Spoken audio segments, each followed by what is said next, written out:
Should we come to the podium? Please, yes.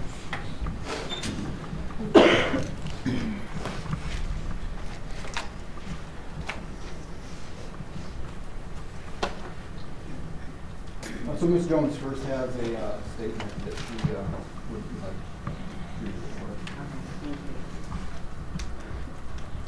To begin, I wish more than anything that we could rewind time back to our escape and change the course of that day. I regret that I was so distraught in my own life that I didn't think before getting in my car that day. I would wish more than anything that I could trade places with this amazing young man. I know the feeling of loss, especially the loss of a child. I regret there was such hurt in my own heart that I didn't think about hurting anyone else.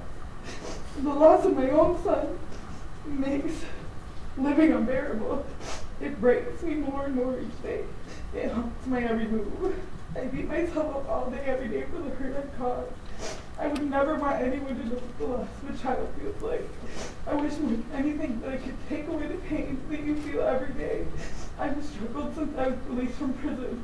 I wake up every day broken a little more than I was the day before. I'm not going to sit here and ask for forgiveness because I'm sure if I was in your shoes I wouldn't be able to forgive me either.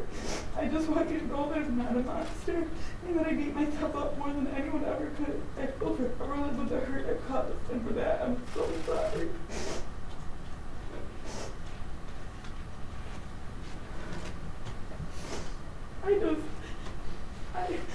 If I could have known I hurt someone, I would have stopped.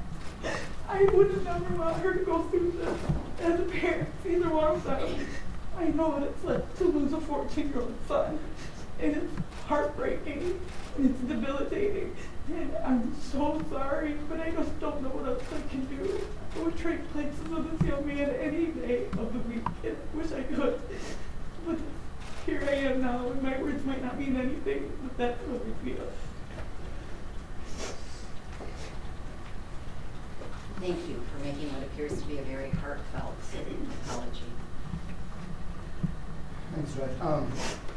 It's difficult to say anything under these circumstances. We've heard from family. We've read stacks of letters from friends. The hurt is real, and it's not going to go away. There's no sentence that this court can issue to change that. That pain and that loss will continue, as they've mentioned, for the rest of their days.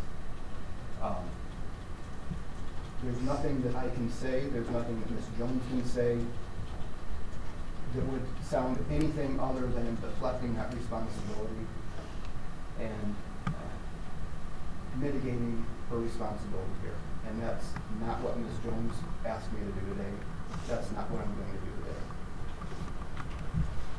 However, crimes don't happen in a vacuum, and I think it's important for the court to note that as well.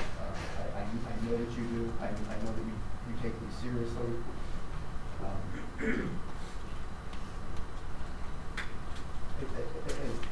Within the PSI itself, I just want to refer back to her family history.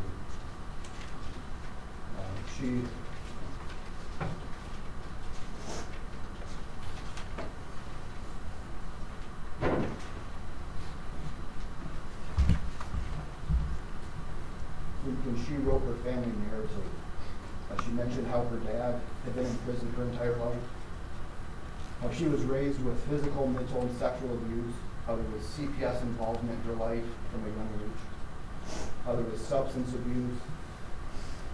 The love that you see in the families here today was not present in Ms. Jones' life. And again, that is not in any way to deflect her responsibility here.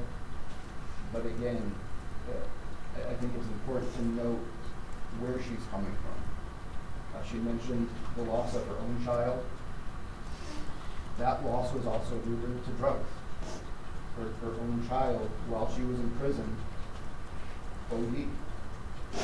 She's experienced great loss with very little support, and that continued when she was paroled.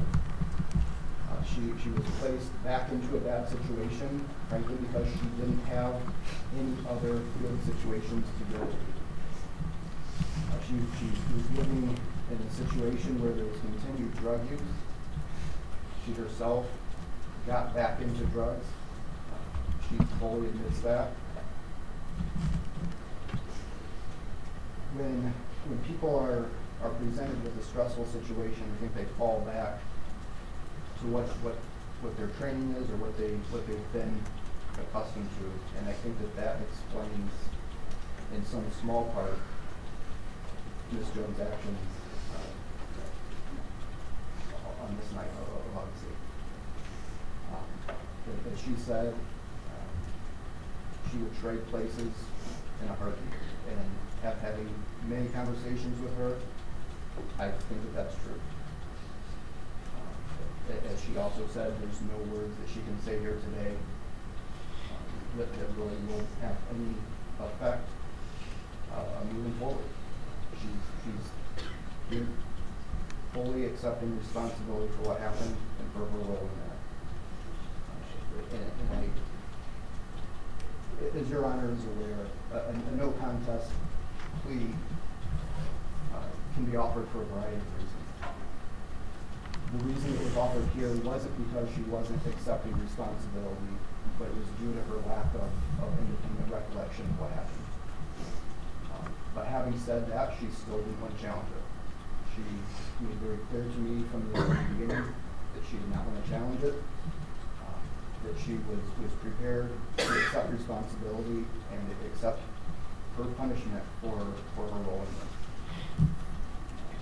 I think that is very telling in her statement in the PSI, where again she said that she should go away for as long as possible.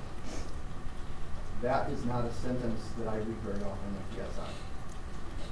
Typically people are mitigating, they're trying to accept responsibility while at the same time deflecting responsibility, and that is not my experience with Ms. Jones.